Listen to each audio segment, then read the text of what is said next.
What's up guys, I'm Newbie Dave and today we're building a wool farm. Let's get started.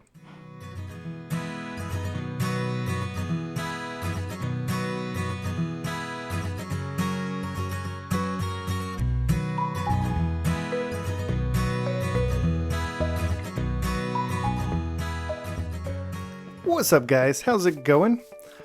First of all, as promised, I tore down that iron beacon pyramid and replace it with an emerald pyramid.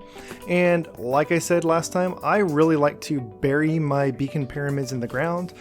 I think it looks better and the beacon is a little bit more accessible. You don't have to climb some pyramid to get to it if you want to change the buff.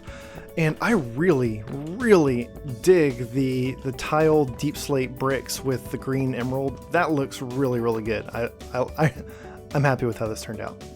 Yeah. But I also have some sad news. Take a look at this. This is Elytra Mark II. You want to guess what happened to Elytra Mark I? It burned up in lava, along with half my inventory. I was mining, I was underground doing some mining, trying to get some more diamonds. I was going too fast, fell into some lava, couldn't get out, didn't have a fire resistance potion because I'm an idiot, and I died.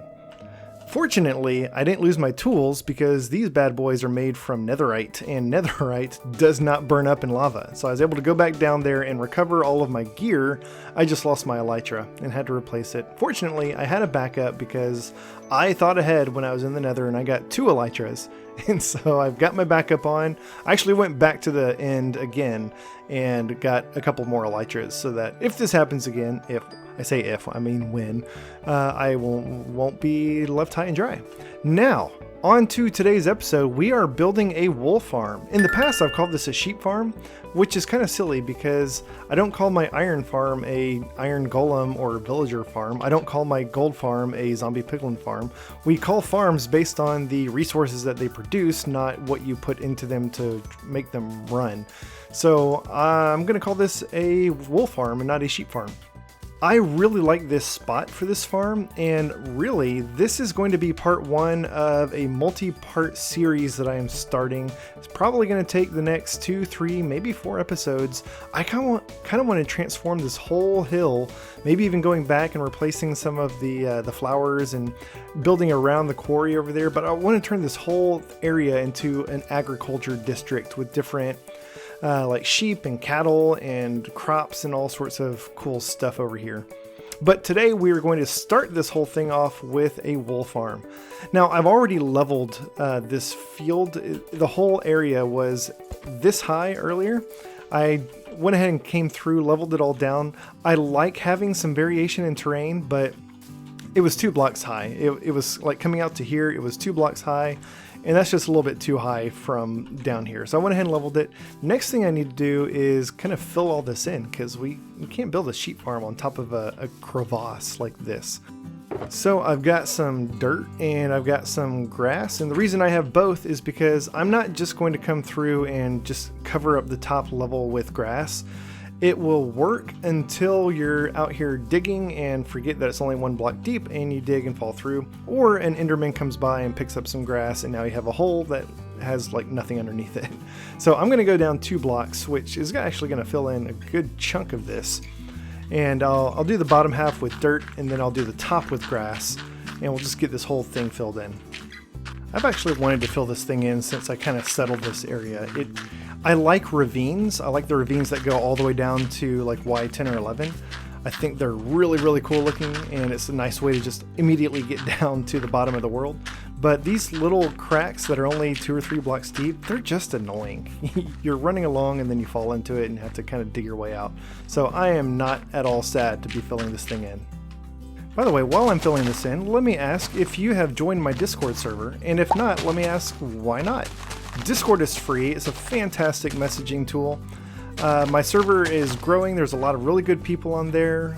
There's a lot of different channels for just general chat. There's a channel where you can share your Minecraft builds. There's a channel where you just show off anything that you're working on. People have been posting some really cool drawings and other projects that they've been working on, which look really good. It's a super friendly community. Everyone's having fun. And I will also post sort of sneak peeks of upcoming episodes, and so you'll kind of get to see what's coming up next before the video actually releases. And I will also sometimes just live stream on Discord. It's not like an episode type live stream. I'll just share my screen while playing Minecraft, and we'll join in voice chat and other people can talk and hang out and recommend stuff. And so it's a really fun community and I highly recommend joining. Okay, this should do for now. I didn't fill the whole thing in because it goes back quite a ways, and I'm not going to be doing anything back here anytime soon. I just need to clear out this area right here where we're going to be doing our build today. So before we get started, since this is a wool farm, wool requires sheep, so I need to get some sheep over here. So let me go get my sheep that are in my original sheep pen over here, and I'm going to move them over and start breeding them while working on the build. So I'll just go ahead and chop all this down, and we'll leave these sheep over. I'll build another little temporary pen that I can breed them in and then start moving them into the wool farm as I'm building the farm. Come here, sheep. Come here, sheep. Let's go. If you have one or two animals you're trying to lead around, you can just use a lead. That's the easiest method. But if you've got multiple animals, sometimes it's easier to just hold out the food that they like and kind of lure them away with it. I'm going to build this mini temporary corral right over here, and we'll get all the sheep in here and start breeding them. These are actually, I guess not the 4 original sheep, but they are the original sheep that I've started this area with. When I moved into this spot, I found a couple sheep, lured them over to this corral and started breeding them. And this is those sheep. I moved a couple of them into my base, and I'll keep those in there. They're just kind of there for fun. I was dyeing them to get some different color wool for other projects, but these are the original sheep. So you can actually breed animals in Bedrock Edition every like 1 or 2 minutes. It's ridiculous how quickly you can breed them again. So as we're working on this, I'll just keep breeding them until we get all the sheep that we need. So for this build, it's going to be pretty simple. You only need these materials. For each sheep, we're going to need an observer, a dispenser, a redstone torch, a solid block of some sort, and then a couple of blocks of your choice to enclose the sheep. And I'm going to use fences because I think the fences are really going to go well with the overall farm build that I'm going to be working on. And I want to get 1 sheep of each color, and you can see there are 16 different colored dyes in this game, and so that's why I've got 16 observers and 16 dispensers and 16 of everything. You're going to need 1 for each sheep. So what I'm gonna do is I'll build one of these things first and kind of explain how it gets put together, and then I will go ahead and build all the others and periodically come back over here and keep breeding up these sheep. So this is, let me see, I want to build this thing a little bit away. I want to build this thing a little ways away, there we go, from the edge of the hill there. So I'll start kind of right here, and I'm going to put an observer in the ground that is facing the block in front of it. So it's kind of hard to see when it's in the ground like this, but the flat side of the arrow has the face on it. That's the block that the observer is looking at, and the little side of the arrow is where the redstone signal is going to come out. So any changes to this block and the observer will tick. Now behind this, we're going to put a redstone torch on the back of the observer. Then we'll put a solid block on top of that, and then we will put a dispenser in front of that. So the redstone torch is going to go ahead and tick. You probably already heard the tick if you can hear it over the sound of the rain. And I'll go and throw something in here just to kind of illustrate how this works. And so whenever, I'll put a couple more things in there. Whenever this block changes, the observer is going to cause the redstone torch to turn off and then back on. That redstone signal is going to pass through the solid block into the dispenser, which will make it dispense whatever is inside of it. So when it changes, then you get a tick and it dispenses whatever it's holding. We will be putting shears inside the dispensers, and the sheep will go right here. So sheep, when they are sheared, they drop wool, and then when they eat grass, the wool grows back again, and eating the grass will make it change from a grass block into a dirt block, which will trigger the observer, causing them to get sheared again.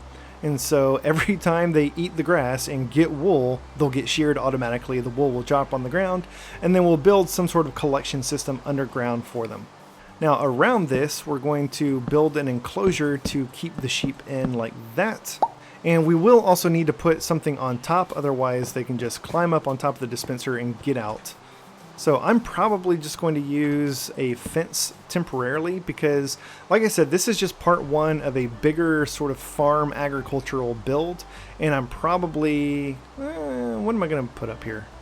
Yeah, I'm probably going to end up replacing the blocks on the back of this when I build around the wool farm in the future. So for now, I'm just going to put a fence on top. But we need to leave it open so that we can get some sheep in here.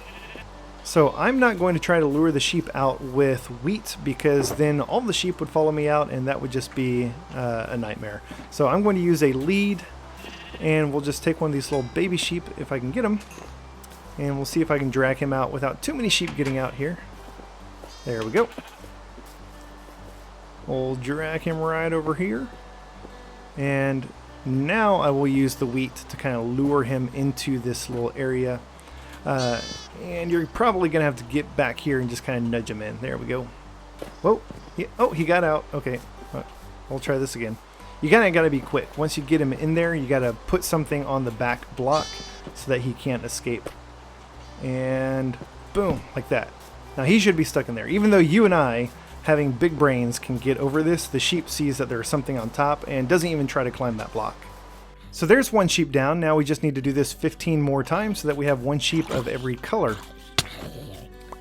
Now the pattern that I want to go for here is kind of a horseshoe or U shape where I'm going to have, let me see, 16 divided by 2 is 8. I'm going to have 7 on this side, 7 on this side, and 2 in the back. And it'll probably make more sense once I actually get all these things put in. So let me start with the observer. We're going to skip every other block. And so there will be a sheep right here, and these two sheep will share a wall. And then there will be an observer here, and so on. So I need 7 observers on this side. And then behind each observer, we'll put a redstone torch. And if you watched my sheep farm, which I called a sheep farm in season 1, the pattern for this little observer dispenser setup was a little bit different. The reason I'm using this style with a redstone torch instead of just putting redstone dust on top of the block behind it is because when you put redstone dust on top of a block, you can't put anything else there. And eventually I'm going to come back and like build a wall where these red concrete blocks are. So these red concrete blocks, they're actually kind of temporary. They're just going to be there to do the job until I put in something else in the future. I need to be careful about breeding these sheep because the more sheep I get in here, the harder it's going to be to get like one sheep out without a whole lot escaping like that. Wow, that was close. And it's not a huge deal if 1 or 2 get out. They're easy to put back in, but still, I don't want to mess with it. Now, I am starting with the baby sheep right now. We do have to wait for these baby sheep to grow into adults before we can dye them. You can't dye baby sheep for some reason. Oh, watch this, watch this. You hear that?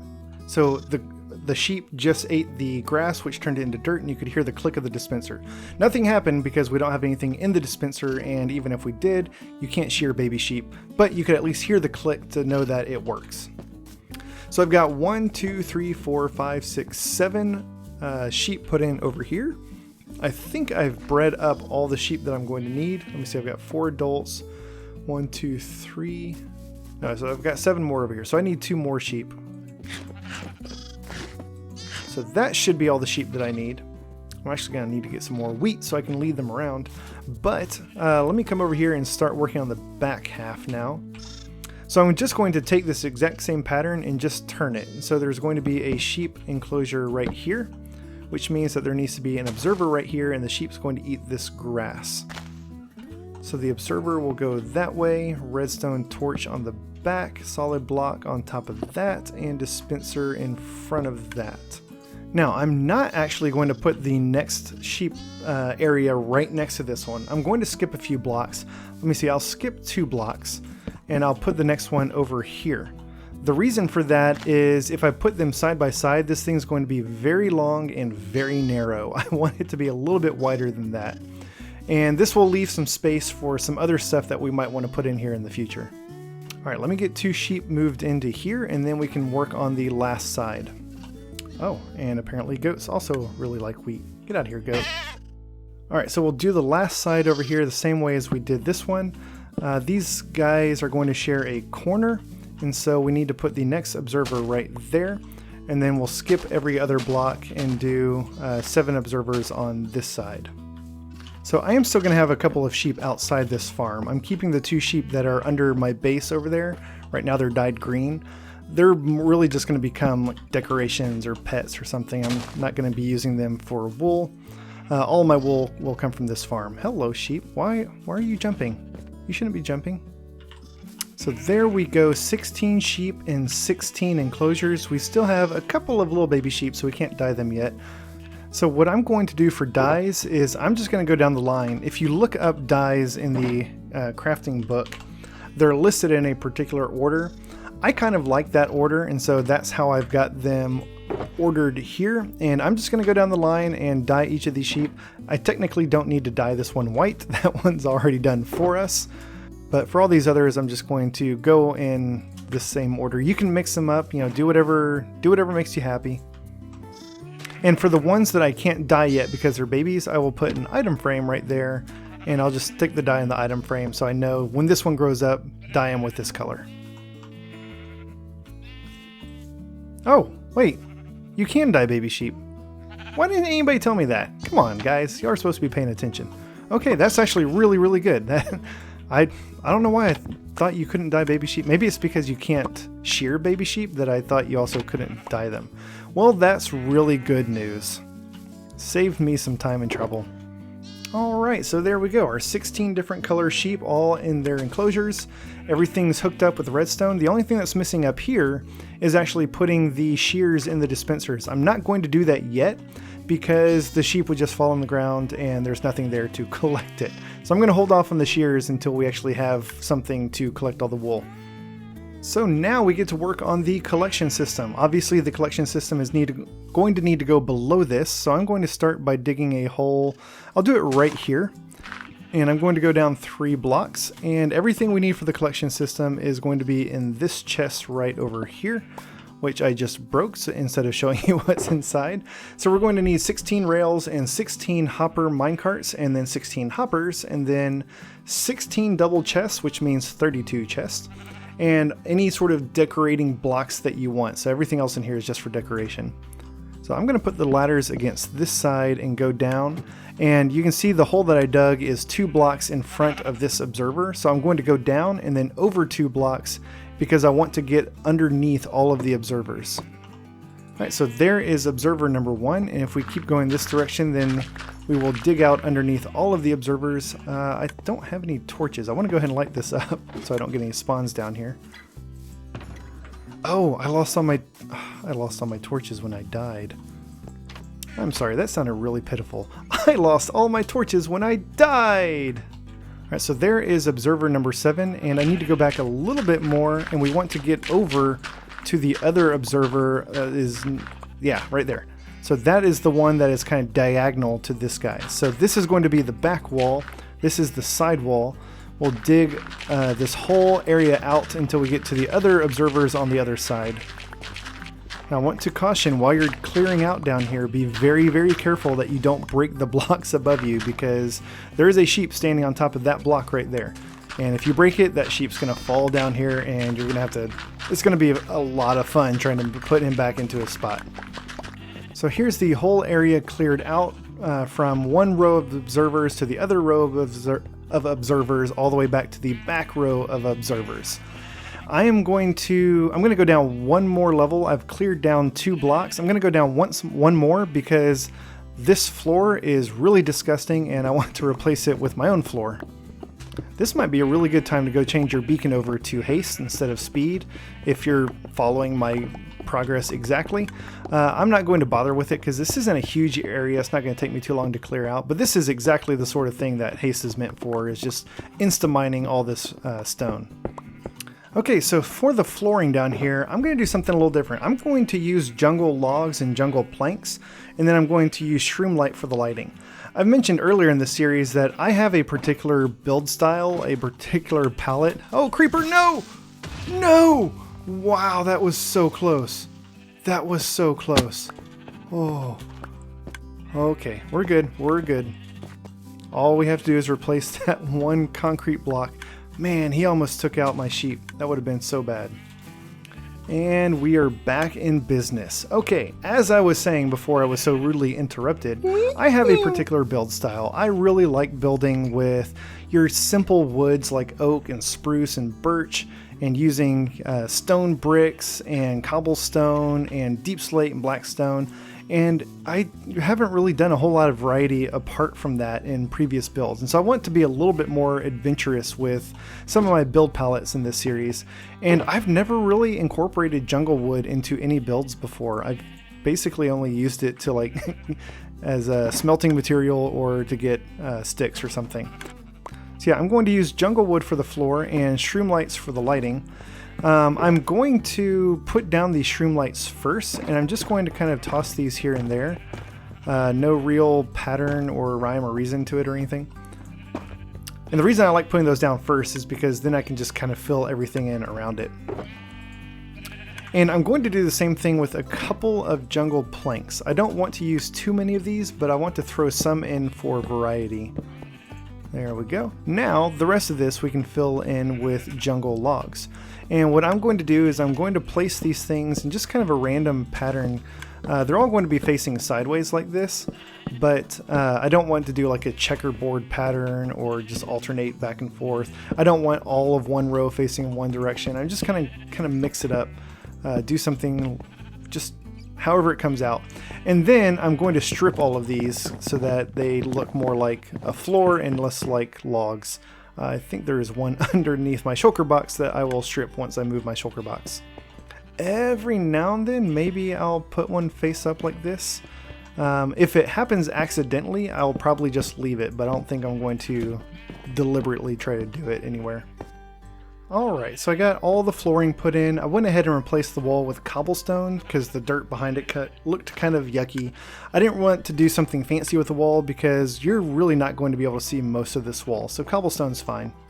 So for the actual collection system, what we're going to do is we need hoppers, we need minecarts, we need chests. I'm going to put the chest down first. So there's going to be a hopper minecart below each observer, and that's going to be sitting on top of a hopper, which will go into a double chest like this. And so I'll put the hopper right there. And I mentioned this with the gold farm video, you kind of have to build hoppers backwards. You have to put down the thing that the hopper goes into first so that you can have the hopper pointing into the correct direction. Alright, and then on top of each hopper we are going to place a rail. And I want all the rails to face sideways like this, so any that come out facing forwards, what I'm going to do is I'll put down a temporary block next to that and put another rail on top of that, and then I'll break it. So that's going to turn the rail so that it connects to the one that I put next to it. I may also just throw a torch in some of these places because some of these look a little bit dark. They might be a little bit too far away from the shroom lights to be lit up and completely block spawns. And then finally we will get our 16 hoppers with minecart in them. And it's unfortunate that these don't stack, so make sure you got plenty of inventory. And we're going to place one of these on top of each rail. The reason that we're using a hopper with a minecart with a hopper instead of just hoppers, you know, I built this whole thing wrong. I've got all these hoppers underneath the observer. They actually need to be on top of the block right in front of all that. So everything in here needs to get moved forward one block. I'm sorry, guys. This is the problem with having to build hopper stuff backwards, is sometimes you get all the way back to where you need to start, only to realize that it's all misplaced. Okay, so like I was trying to say, the reason that we're using minecarts with hoppers in them instead of just hoppers is because a hopper will not pull items through a solid block. They will only collect items that fall on the hopper, whereas a minecart with a hopper will actually pull items through the block that is above it. And since the wool is going to be falling onto the ground, we need the minecart with a hopper to pull the wool through the ground. But unfortunately, a minecart with a hopper cannot dispense the items in the hopper into a chest, so we need another hopper below that to then pull the items out of the minecart hopper and then dispense them into the chest. Now, I don't want these minecarts moving, so next to each minecart, I'm just going to put some more. Oh, see, that is exactly what I did not want to happen. So I think I'm going to need to get behind all this. So yeah, I'm going to put down some jungle logs in between all of these minecarts to keep them from moving around. That's why I wanted them all facing sideways and not front to back. Whoa, and there's something going crazy with that one over there. It's like shaking back and forth. I don't know what's going on, but it's okay. It still works. Now, eventually, once we start getting wool from this, I'll come down here and I'll do some decorating with the wool, or maybe I'll get some colored glass to decorate all this area so I know that, you know, this is the red wool and that's the blue wool or whatever, because right now I have no idea what's going to be in each of these chests. Now that we have our collection system, now that everything is in place, we can go ahead and start filling the dispensers with shears. The shears do not stack, so boom, lots and lots of shears. You can put as many shears in here as you want. I think I only have enough iron on me right now to put 2 shears in each dispenser, so that's what I will start with. Yeah, by all means, load these things up with 9 shears, and then you'll never have to come back and replace them because they'll just last forever. And not literally forever, but they will last a very, very long time. So yeah, see, this can happen sometimes. Since I'm not using full solid blocks that go all the way up, sometimes the wool's just going to land on top. You know what? I'm looking at this now. These fences aren't going to work, you guys. I thought that they would work because this is actually a design that I used in a previous world, and I didn't have any trouble with it. And it just now dawned on me that I didn't actually have like an auto shearing collection system in that world. I would just come by and shear them and pick up the wool myself. So it didn't matter that the wool didn't fall directly below the sheep in that case because I was picking it up. But yeah, this isn't going to work. There's too much space inside of the enclosures and the wool is not getting picked up by the hoppers. So I am going to have to replace all of this. I'm going to use glass so that I can see into it. And I'm going to have to be careful because these sheep are probably going to get out. Okay, that was a little frustrating, but it wasn't too complicated. I've replaced all of the fences with glass, built the glass up 2 blocks tall so that the sheep can't get out. Something could, of course, get up here and get in, so I am going to, I guess I'll go ahead and put some glass on the tops here as well. You know, I'll come back later and try to figure out something to put on top. I don't want to just put glass on top of this. Having to replace the fence with glass completely changes the entire aesthetic of this thing from what I was going for, and so I need to put a little bit of thought into how I want to cover this thing now. But it should be fully working. You can see all the sheep are sheared. This is pretty much how you will always see them from now on. You'll never see them with wool because as soon as they eat the grass, their wool will grow like that and they'll immediately get sheared and the wool will get picked up. So now we should be able to come down here and we can see wool and fences in each of our chests down here. So that is going to wrap things up, guys. Thank you so much for watching. I apologize for the mishap with the fences and the glass. It just, stuff like that happens sometimes, and it doesn't bother me too much. I actually kind of like leaving that stuff in the video because it shows you that I make mistakes. Making mistakes is part of the game. You learn from them, you modify them, you improve them, and you just keep playing. So don't let mistakes like that bother you. Don't let them get you down. Just keep on building and having fun with Minecraft. Now, as I said, this is kind of part 1 of a multi-part new agriculture district series. You can probably guess by the shape of this thing that here pretty soon, I plan on building a barn around this, which is kind of why I went with this U shape. And so that may be next week or the week after that. I'm really looking forward to it. I've got a great idea in mind for that, which is really why I wanted the fences. I think that would have looked so good, and I'm gonna have to figure out how to make this glass work with that build now. But thank you all so much for watching. Hope you enjoyed this episode. If so, please hit that like button. And while you're down there, feel free to subscribe so you'll get notified of future episodes as they come out. Thanks y'all, and have a great day.